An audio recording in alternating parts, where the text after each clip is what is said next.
This guy asks, why is Binance buying so much more? There must be something behind it, right? Well, think about it, guys. I want you to think about it for just a brief moment. Of course, they're buying up more of this, you know? With all the recent FUD, and there's been a lot of FUD when it comes to Jasmine, there's even some FUD when it comes to Quant. We just talked about Quant. The way I look at it is, if is Jasmine really going to mess around with 300 million? Excuse me. Binance really going to mess around with 300 million Jasmine if they felt like it was a great big giant scam, Jasmine scam, like a nothing burger? I don't think so. Any real business, especially in free enterprise and so on, is going to buy assets at distressed prices, liquidated prices. I mean, not quite super liquidated. I mean, it's an absolute buy, right? They're acting upon that. Now, we do know that Binance Japan went live August 1st. And you want to know something? What about getting things set up for their own personal goals? Like we're talking about the personal goals we have as far as retail. They have their own personal goals and so on. So I'm looking at it from the perspective of all these things that we know that's coming. The layer 2 Jasmy chain, AI blockchain, right, solution with scalability. Japanese yen denominated stablecoins. We gave you some of those examples. So let's give you some more of those examples. So here's what I'm talking about. I want to jump into obviously a little bit more that we have tonight in regards to Jasmy. This first comes from the one and only Neo X Tricks. And again, guys, tonight it's not like a super deep dive, but it's worth pointing out some of this. He mentions this, and he goes on to mention that Harasan, Harasan said this during the last AMA. You guys, some of you attended it, some of you didn't. Yes, it was kind of cringe, or maybe it was super cringe. But here's the interpretation. The little voice that told Neo X Tricks told him that Jasmy already had or will have stable coins in yen with collateral in reserve. Who's been talking about this for the longest time? I've been talking about this for like 8 months probably, right? At least. And then he also goes on to talk about that these stable coins, right, in yen with collateral in reserve. He's waited for confirmation before he could say it. Little voice, don't stop giving me juicy info, please. He's just kind of having a joke. But I'm going to blow this up for you guys. And here's what's highlighted. And, of course, I'll give you my own take here in a brief moment. So, Hara says basically from the interpretation of the AMA, let's blow this up. I'll come out of the frame for a brief moment. He says, first of all, when it comes to real world assets, stablecoins are probably the most important thing, and our company also announced its entry into the stablecoin market. Stablecoins originating from Japan are characterized by being safe to issue and mine, as they are required to legally tie the assets backing the tokens.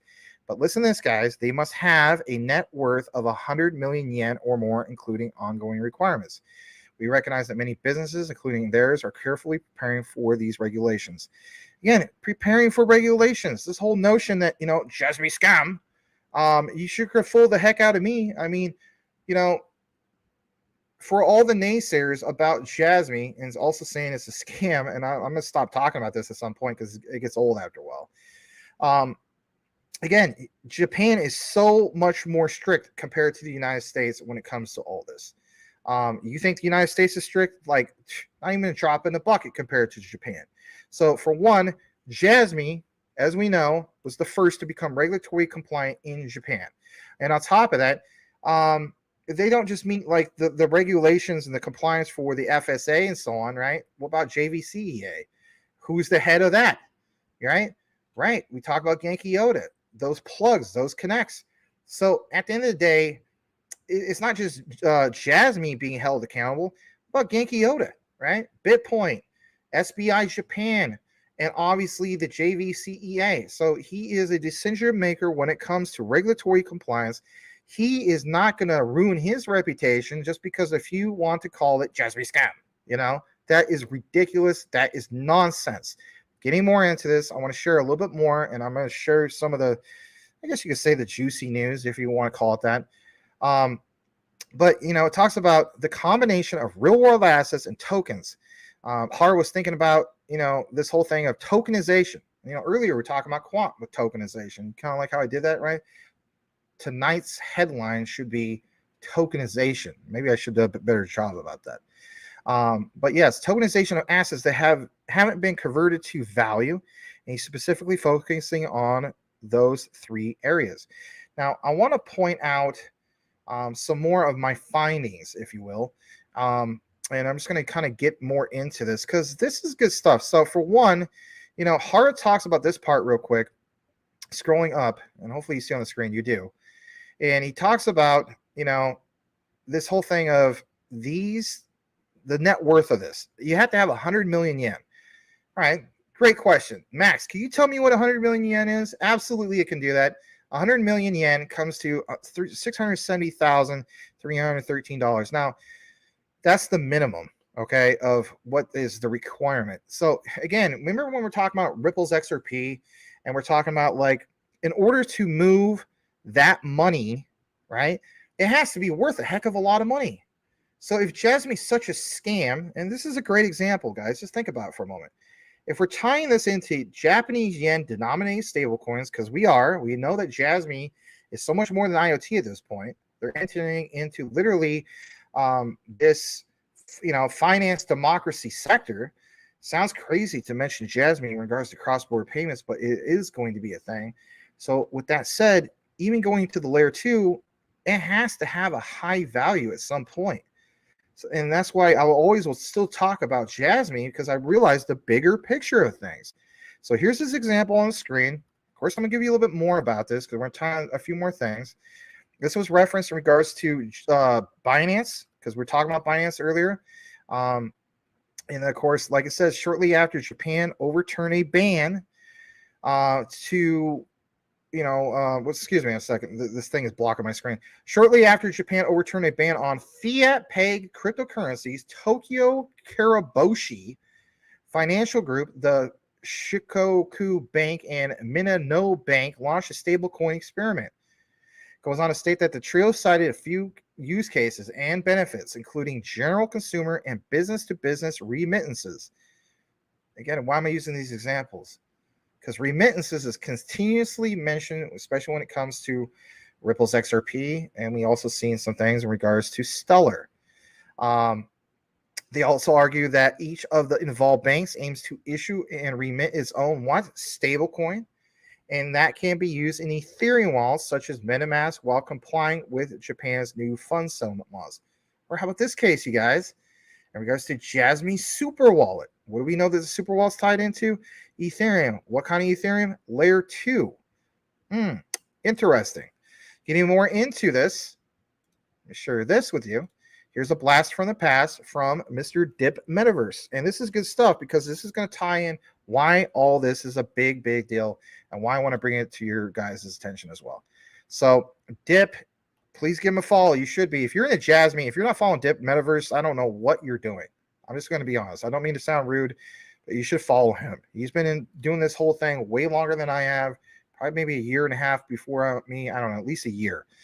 He says Jasmy has always had a stablecoin environment in his plans, and this is why I want to reference it to you, because this is great research that he provided. Let's take a look into that blast from the past. This Medium article was from November 2021. And of course, we know, what was it, 11/11/2021, BTC, 69K, ETH was all-time highs as well. Like he says, next couple of months should be interesting. And look at where we're at now. Let's check out the reference. Let's share it with you guys. And on this particular one, I'm going to blow it up a little bit more. I'm going to share it on this other tab. Look at what it says here, guys. This is good stuff. The goal of Jasmy is to make all users aware that their data is valuable. We know that. It talks about JMY and the need of disseminated public awareness. But the highlight here is where it says, for instance, JMY, I'll go up a little bit higher, not exactly on that line. JMY is similar to a regional currency. Listen to this for a second. In order to make JMY more usable, we have to add more places where it can be used. Sorry, this fan's kind of blowing my hair all over the place, and it's kind of, I don't know, causing me to be a little itchy for some reason. To achieve this goal, JMY is seeking partnerships with a variety of companies and organizations. Listen to this. In addition, in order to create an environment where anyone can freely hold and use cryptocurrencies, Jasmy aims to establish a stablecoin system that's fully pegged to the Japanese yen. Shout out to Dingy. I saw in the comments on a recorded video, somebody asked you that question. This allows Jasmy to be freely convertible with what? The stablecoin.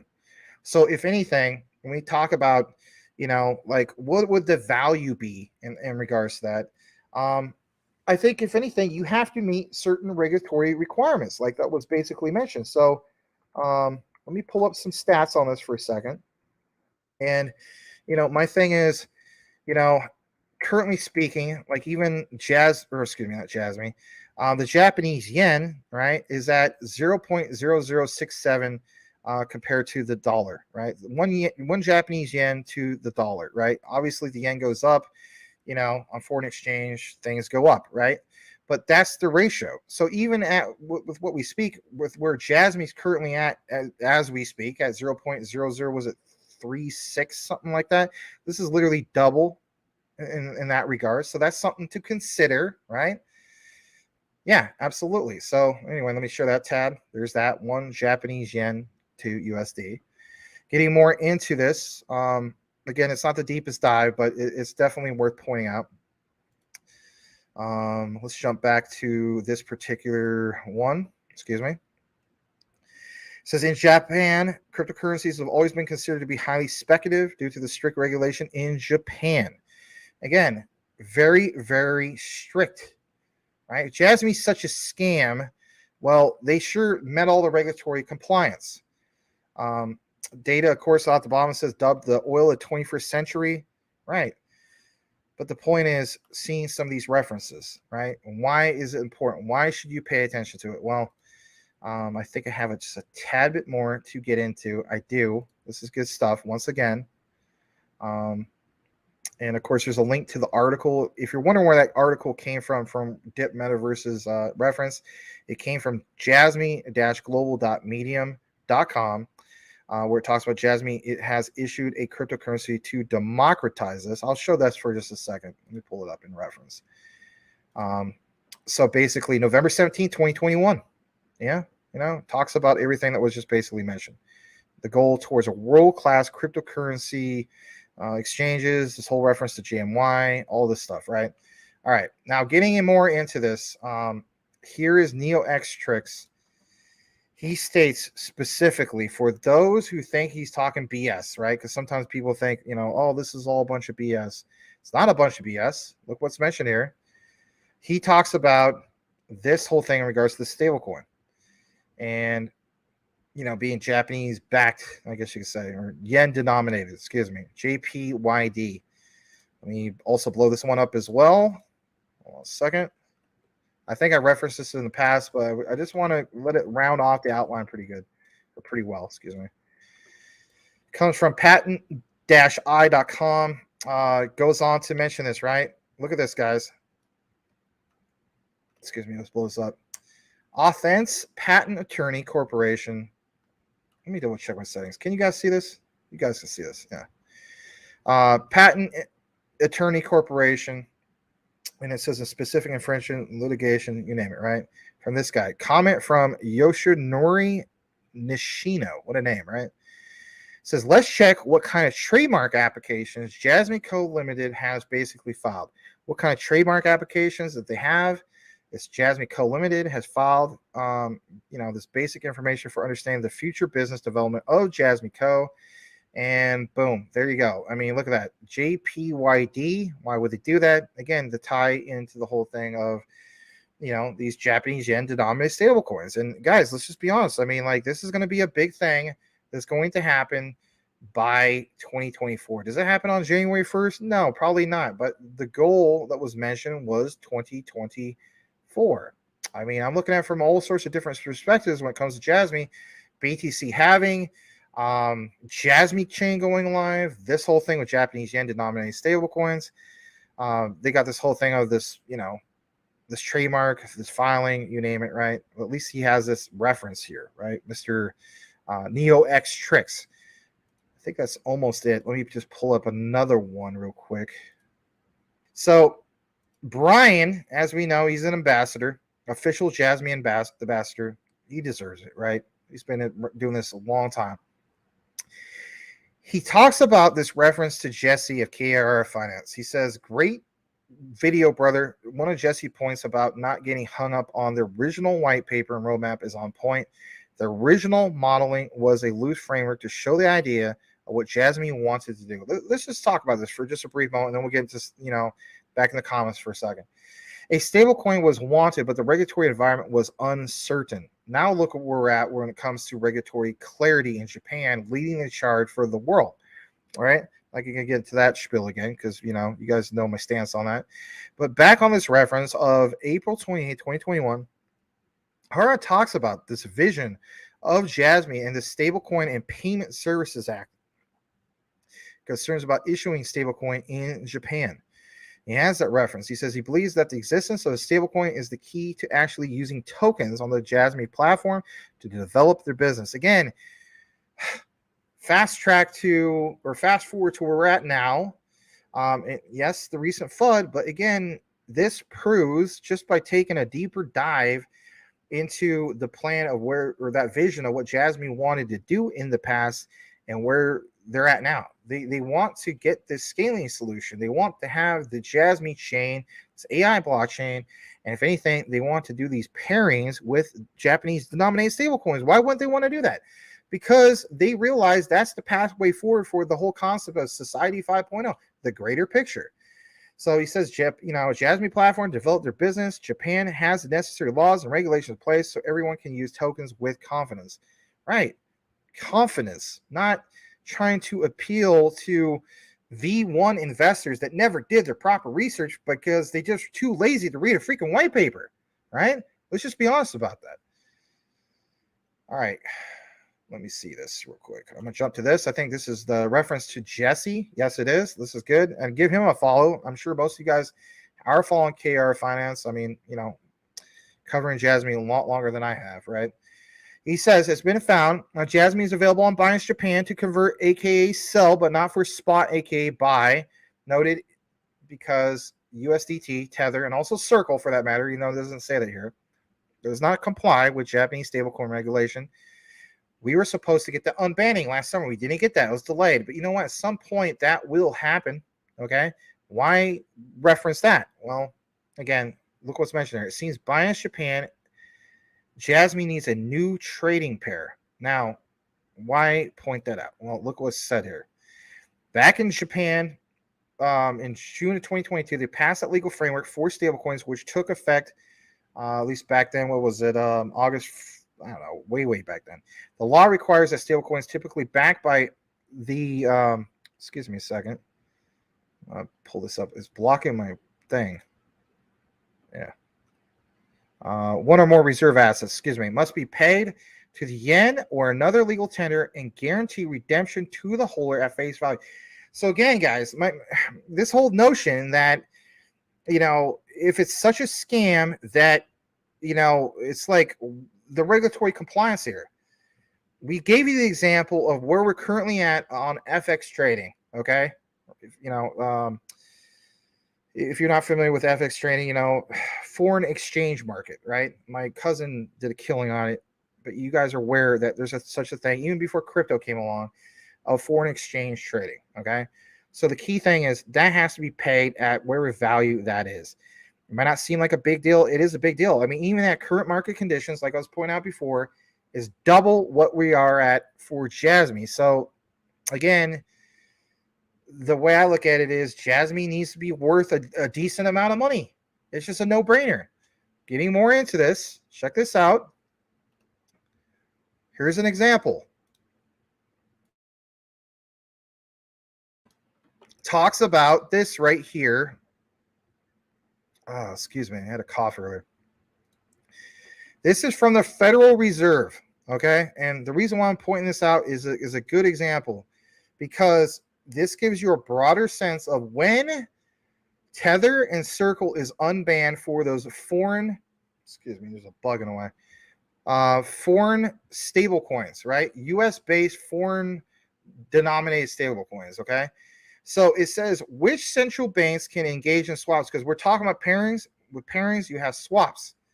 So again, the example, like, what is Binance going to do in regards to that pairing?